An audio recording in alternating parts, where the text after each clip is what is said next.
சென்னை தலைமை செயலகத்தில் முதலமைச்சர் ஓ பன்னீர்செல்வத்தை சந்தித்த பிறகு மெரினாவில் போராட்டம் நடத்தியவர்கள் செய்தியாளர்களை சந்தித்து வருகின்றனர்.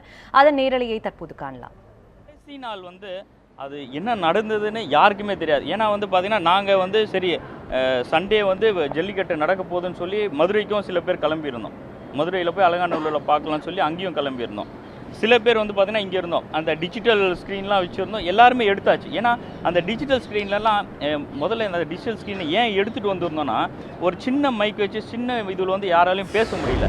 ஏன்னா வந்திருந்த மக்கள் அப்படி சில பேர் சொல்லியிருந்தாங்க, மாணவர்களை சில பேர் சொல்லியிருந்தாங்க, தப்பாக சொல்லியிருந்தாங்க. ஆனால் அதே இடத்துல மாணவர்கள் தான் எல்லாமே எஜுகேட் பண்ணான். ஒரு சட்டத்தை ஒருத்தன் பேசும்போது அந்த சட்டம் இல்லை இப்படி நடக்கும், இப்படி நடத்தலான்னு பார்த்தீங்கன்னா ஒரு லாஸ் காலேஜ் ஸ்டூடெண்ட் பேசுகிறார், அட்வொகேட் பேசுகிறார், டாக்டர் அங்கே சயின்ஸை பேசுகிறாங்க.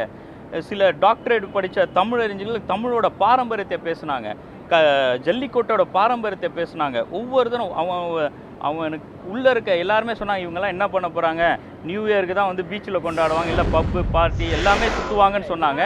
ஆனால் இந்த இடத்துல எல்லாமே மறைச்சு. அதே மாதிரி ஊடகங்களும் மீடியா எந்த மீடியாவாக இருந்தாலும் சரி மிகப்பெரிய அளவில் பார்த்தீங்கன்னா சப்போர்ட் பண்ணியிருக்காங்க. ஏன்னா எங்கள் ஃபோன் ஒர்க் ஆகலை மீன்ஸ் பேட்டரி டவுன் ஆகிடும், நெட்டு சம்டைம்ஸ் வருது போகுது, அது வேறு விஷயம். ஆனால் மீடியாவில் இந்த போராட்டம் இப்படி நடந்துகிட்ருக்கு, மாணவர்கள் உட்காந்துட்ருக்காங்க. ஏன்னா நாங்கள் இங்கே இருந்தாலும் அப்பா அம்மா பசங்க எல்லாம் வீட்டில் இருப்பாங்க.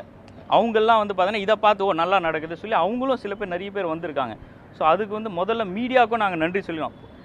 லாஸ்ட் நாள் நடந்த ஒரு விஷயந்தான் கேட்குறீங்க. அந்த லாஸ்ட் நாள் நடந்த விஷயம் அதை எங்களாலையும் ஜீர்ணிச்சிக்க முடியல.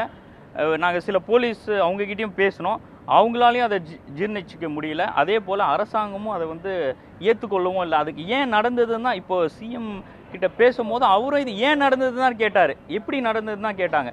ஸோ இன்னும் அது அந்த வெளிப்படைத்தன்மை நம்ம சொல்லியிருந்தாலும் அது நீங்கள் கேட்குற மாதிரி அதுக்கு போலீஸ் தரப்புலேருந்து தான் அதுக்கு முதல்ல பதில் சொல்லணும்.